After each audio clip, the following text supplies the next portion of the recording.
शिवपुरम या आधुनिक हिंदू शहरावर शक्तिशाली रक्तबीजाच्या नेतृत्वाखाली राक्षसांच्या टोळीने हल्ला केला होता. ते काळ्या ढगांमध्ये शहरावर उतरले.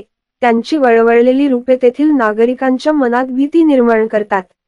भूतांनी इमारती आणि पायाभूत सुविधांचा नाश केला आणि लोकांना भयभीत केले. शहराचे संरक्षण राक्षसी हल्ल्याशी जुळत नव्हते आणि नागरिक त्यांच्या दुष्ट शक्तींसमोर असहाय्य होते. शिवपुरमच्या लोकांनी आपल्या शहराला राक्षसांच्या तावडीतून वाचवण्यासाठी चमत्काराच्या आशेने तारण्यासाठी त्यांच्या देवतांना प्रार्थना केली. शिवपुरमच्या नागरिकांनी देव इंद्राची प्रार्थना केली आणि त्याच्या रक्षणाची याचना केली. त्यांचा दैवी हस्तक्षेप शोधून त्यांनी स्तोत्रे गायली आणि धार्मिक विधी केले.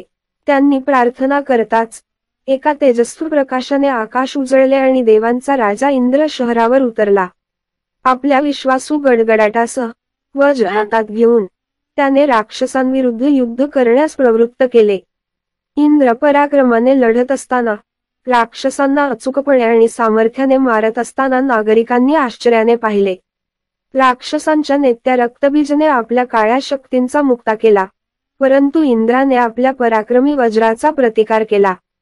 दोन्ही शत्रू प्रकाश आणि आवाजाच्या नेत्रदीपक प्रदर्शनात भिडले. रक्तबीजेच्या पराभवाने समाप्त झाले. राक्षस घाबरून पळून गेले आणि शिवपुरम वाचला. इंद्राच्या संरक्षणाबद्दल नागरिकांनी आनंद व्यक्त केला, कृतज्ञता व्यक्त केली. त्यांनी त्यांचे तारणहार म्हणून त्यांचे स्वागत केले आणि इंद्राने त्यांच्या भक्तीने प्रसन्न होऊन शहराला शांती आणि समृद्धी दिली. आणि म्हणूनच शिवपुरमची भरभराट झाली. तेथील नागरिक इंद्राच्या धैर्याने आणि निस्वार्थतेने प्रेरित झाले.